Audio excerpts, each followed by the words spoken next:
Nou ja, splinternuwe jaar, splinternuwe week en ons eerste uitgawe van die nuwe jaar is nog sopnat van die drukkersink. Goeiedag van my Junita Reineke en saam met my is Waldie Volskenk van ons nuuskantoor. Waldie, met wat se nuuskop Rustenburg Herald hierdie week af?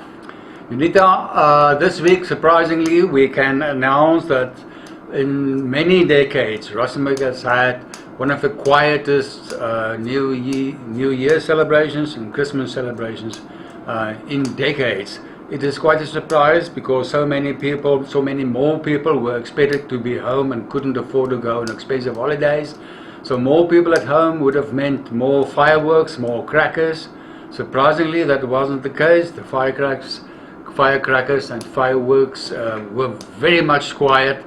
And at the SPCA in Rustenburg, it was confirmed that even the SPCA has had one of the best seasons, the best Christmas and festive seasons it's had in many years. That is good news.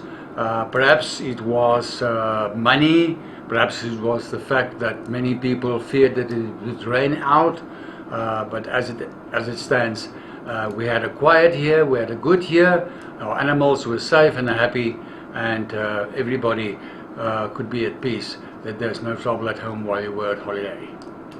Op bladsy 3 kan ons lesers en kykers meer te hore kom van die minder as 118 nuwe polisiekonstabels wat in die Bonjanala distrik verwelkom is. En ons hoop van harte dit sal die bydrae maak om misdaad in ons streek te bekamp. Daar is ook 'n verbeter poging van die plaaslike distrik se departement van gesondheid se pogings om 'n uitbreking van masels in Noordwes onder beheer te kry en in die kiem te smoor. Unita, now with the start of the new school term and school year on Wednesday this week, we have received warning from National Minister of Education Bladen Zamandi that the government is going to act severely against fake schools.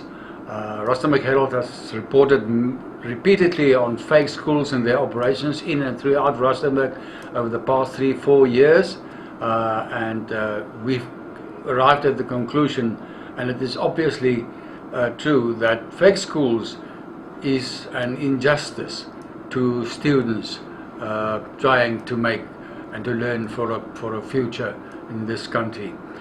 Also, necessarily, it contributes towards illiteracy in this country.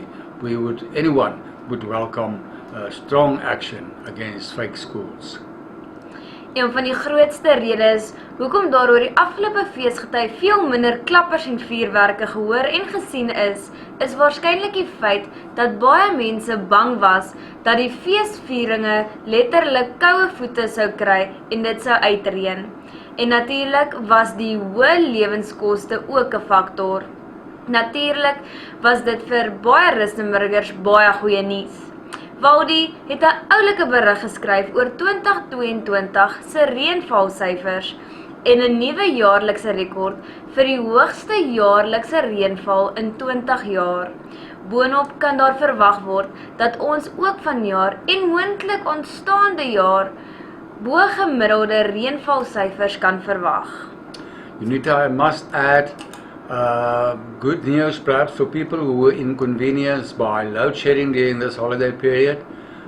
There was an announcement yesterday or earlier this week by the National Department of Energy that the national government will take over Eskom to ensure that load shedding is decreased and that there will be better management of our electricity resources in and around the country.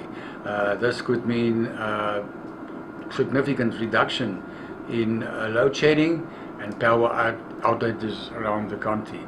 Unita, furthermore, this time of the year is time for matric results. Everybody is wondering how everybody is done. On page 5 of this week's edition, we have an article to show you how to go about to view your matric results online. This is quite convenient, as the newspapers this year would not be able to print matric results without necessary permission. So the decision was made to have it published online, and that is in effect much more convenient to consumers and end users. To add to that, Unita, I must say, also important news this week is the 5 suspects who were detained by the police in Costa following a farm attack and a murder of a farm worker in middle December last year. The 5 men are still in police custody and will appear in court on 30 January this year, in a few weeks' time. Dit is nie elke dag dat die Rustenburgse munisipaliteit baie vinnig reageer op inwoners se versoeke om dinge soos slaggate of gebreekte waterpype in woonbuurte te herstel nie. Ons vertel in hierdie uitgawe die storie van 'n Klebane inwoner wat hom bloediglik vir 'n diep gat vol water vererg het nadat sy seun amper daarin verdrink het. Hy het die munisipaliteit gedreig dat hy die wet in eie hande sal neem indien die gat nie binne 4 uur herstel word nie. En wonder bo wonder het die munisipaliteit se lid van burgemeesterskomitee onmiddellik gereageer en werksplanne gestuur om die watergat te herstel en die area te beveilig. Wat het jy nog, Waldie?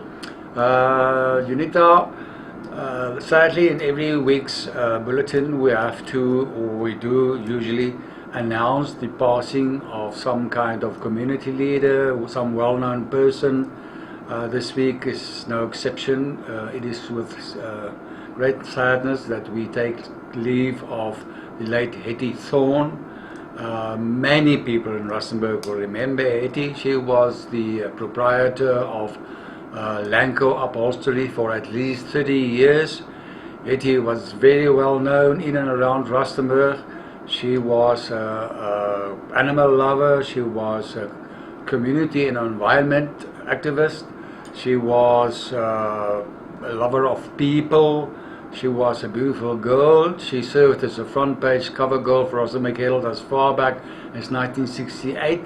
She was well known in sport and outdoor fraternities, and she was even pictured in Rustenburg Herald on several occasions.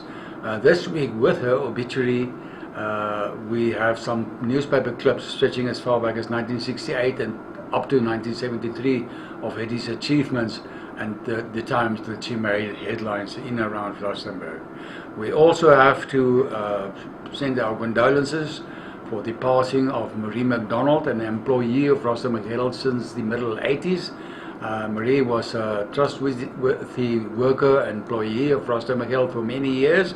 She is survived by 2 sons, Rodney, Peter, daughters-in-law Heather and Erika, and grandchildren. Our condolences to the family.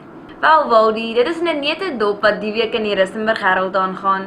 Onthou daar is ook die weeklikse kookrubriek waarin plaaslike uithaalchef Johan Ludik weer eens sy buiging maak en vir ons mense wys hoe om 'n wonderlike tuna gereg te maak. Dit is nou natuurlik vir die mense wat nie soos gewoonlik in Januarie maand na die heerlike vakansie op dieet is nie. Daarmee groet ek Unita Reineke tot volgende week dieselfde tyd, dieselfde plek. To conclude, Unita, remember there's lots of money to be won in every edition of Rustenburg Herald. We have the weekly crossword puzzle with 250 up for grabs. We have the weekly Sudoku competition with 250 up for grabs. And then, of course, in every term we have the blank space art competition, which has a prize money of 1,000 rand up for grabs, and of course the grand finale overall prize at the end of the year of 10,000 rand, 2 times, 2 prizes of 10,000 rand in shopping vouchers, courtesy Pick and Pay Greystone Crossing and Beyers Nadir in Rustenburg. Remember to get your copy and take part and submit your artworks. Until then, until next time, it's Waldie Volsking signing off, and keep well.